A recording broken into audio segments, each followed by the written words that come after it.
어둠 속 빗줄기를 바라보며. 김상렬.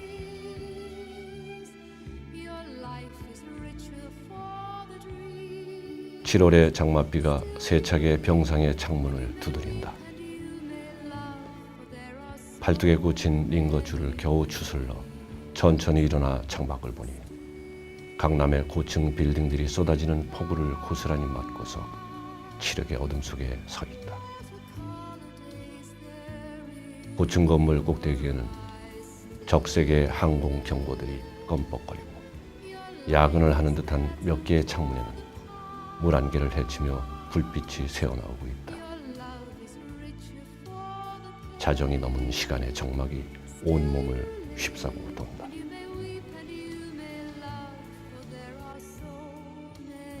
발뚝에 꽂힌 링거 바늘과 줄이 나의 생명과 나의 자유를 옥죄는 포순과 같이 느껴진다.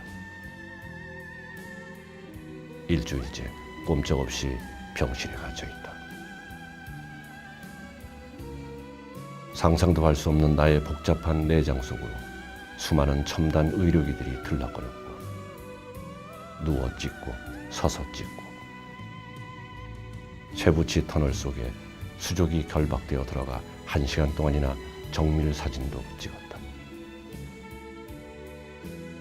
분명히 몸속에 무슨 이상이 생긴 것이고 그것이 예사롭지 않다는 예감이 들 무렵 수술을 해야 한다는 진단을 받았다. 인간의 육신도 씀씀이의 한계가 있어 내돌리고 쓰다 보면 노쇠해지고 마모가 되게 마련이겠지만 자연의 순리대로 절제와 인내로서 나의 육신을 옳게 운영하지 못한 결과라는 자책감이 앞선다.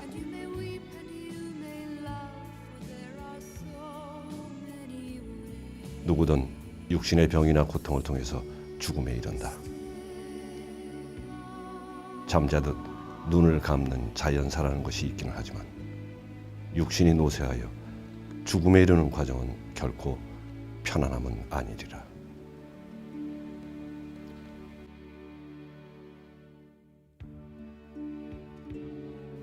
병실의 창문에 내리치는 빗줄기는 수많은 물방울을 만들고 그 수많은 물방울들은 마치 태초의 생명체인 올챙이같이 길게 꼬리를 이끌고서 흘러내린다. 흑연과 같은 어둠을 배경으로 한 유리창을 통하여 나는 이 세상과의 아름다웠던 인연들을 생각하여 본다. 이 풍진 세상을 57년 살았으니 속된 말로 죽어도 여한은 없으련만. 그러나 내가 바람처럼 스쳐 살아온 인생의 긴 자락의 굽이마다 나와 마주쳤던 착한 사람들과 경이로운 자연의 운치, 그리고 내가 만들었던 수많은 작품들.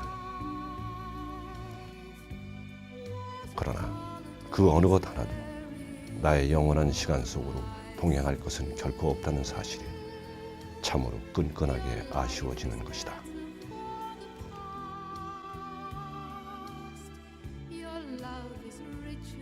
정성이 우거진 동해의 바닷가, 그 파도의 부서짐과 갈매기 소리와 소금 냄새는 내 삶에 얼마나 많은 시적인 영감을 일깨워 주었던가. 뻐꾸기가 우는 실록의 숲을 속에서 아카시아 향기를 맡으며 새봄의 싱그러움을 찬미하던 내가 스쳐 지나온 수많은 계곡들은 얼마나 내게 삶의 소중한 가치를 속삭여 주었던가. 인도의 바라나시, 시미아의 겐지스 강변에서 이름 없는 수많은 알몸의 시신 앞에서 내 방자한 삶을 추스리며 얻었던 깨우침의 축복은 얼마나 컸던가.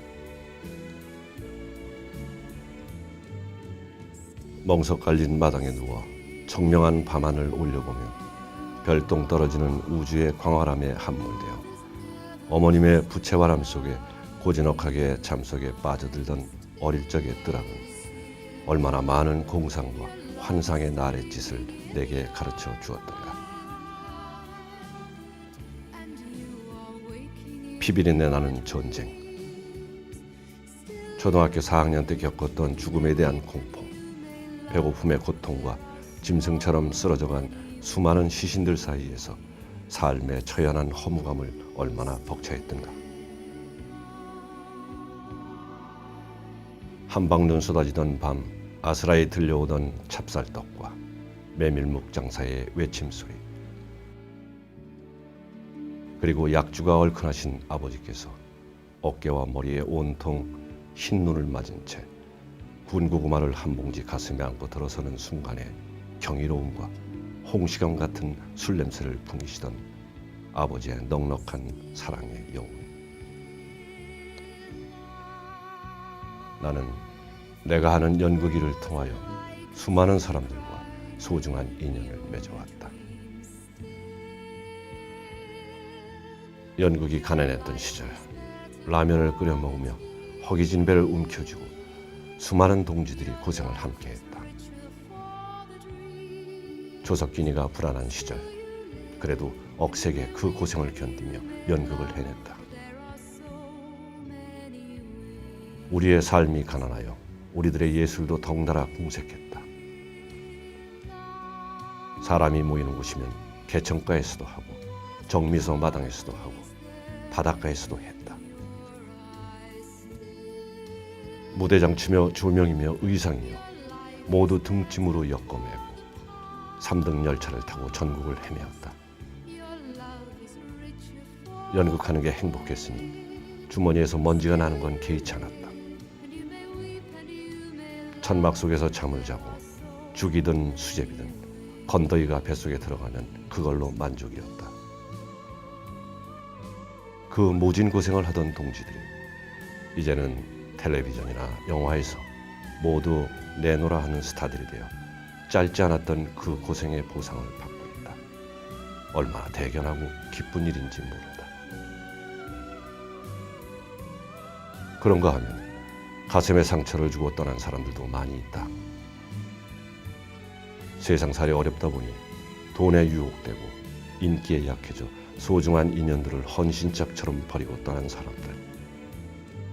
그들이 남기고 간 흔적과 상처는 오래도록 남은 사람들을 괴롭히게 된다.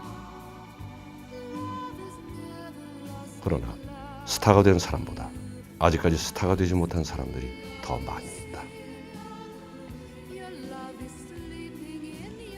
청운의 꿈을 안고 고향을 떠나 낯선 서울 땅에서 험한 예술가의 길을 걷고 있는 많은 후배들. 그들의 꿈은 아주 소박한 것. 고향의 부모 형제들에게 떳떳한 자신의 모습을, 자랑스러운 연기자가 된 모습을 보여주고 싶은 것뿐인데 세상 일이라는 게 그렇게 용이하지 않아.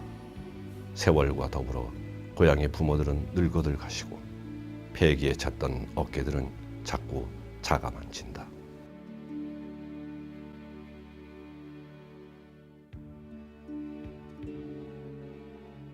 나는 언제나 소박한 꿈을 가진 후배들에게 큰 빚을 진 죄스런 마음을 저버릴 수가 없다. 우리가 마주친 인연이 소중한 것처럼 그 소중함이 그들에게도 현실의 기쁨으로 다가오길 진심으로 기원을 한다. 나로 인해 상처를 받거나 배신감을 느꼈을 많은 사람들에게 속죄하고 싶다. 감성과 감각을 앞세워 하는 일이라 때로는 극렬하고 때로는 단호하며 때로는 매몰차서 나와 더불어 일하면서 얼마나 많은 동료 후배들이 나로 인해 고통을 받았을까. 그것이 예술적이든 도덕적이든 순수함이든 한 사람의 가슴 속에 상처나 아픔을 주었다면 그런 이유만으로 절대 용서받을 수 없다는 것을 솔직히 고백한다. 나의 예술이 아무리 아름답고 순수하다고 그리고 그것들이 사회적인 평가를 받았다고 해서 내 삶의 도덕성이나 종교적 신념이 우월해진 것은 절대 아니다. 이 세상에서 사람과 사람의 관계 이상 소중하고 아름다운 것이 없다는 것을 나는 빗발치는 외로운 나의 병상 어둠 속에서 절실히 깨닫는다.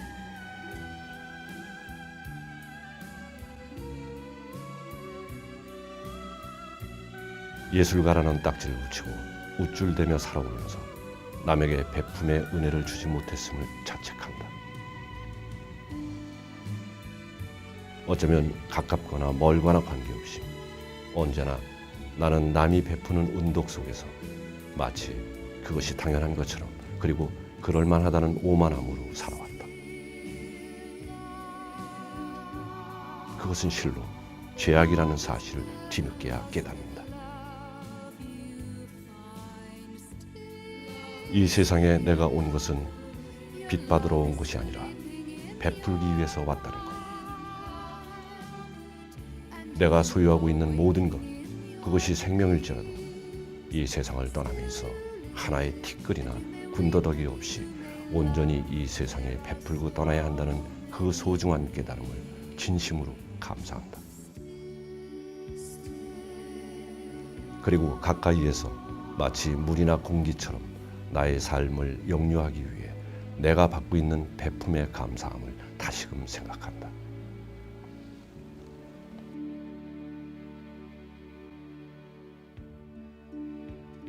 나와 더불어 연극을 하는 사랑하는 후배들에게 진심으로 감사한다. 언제나 먼 발치에서 햇볕 같은 자비의 은덕을 베풀어 주시는 정우스님께 감사드린다. 그리고 헌신과 봉사 그 자체로서 자신의 삶을 희생해가며 부족한 나를 부축해주고 있는 나의 사랑하는 아내에게 감사를 한다. 또한 내 존재와 삶의 소중한 의미를 깨우쳐주는 나의 딸 테나에게도 감사함을 전해준다. 핏발이 더욱 거세어지는 새벽 3시에 영동 세브란스 병원의 병실. 적막함이 감사함으로 뒤바뀌는 작은 기쁨 속에서 7월의 장맛비는 더욱 감사하다.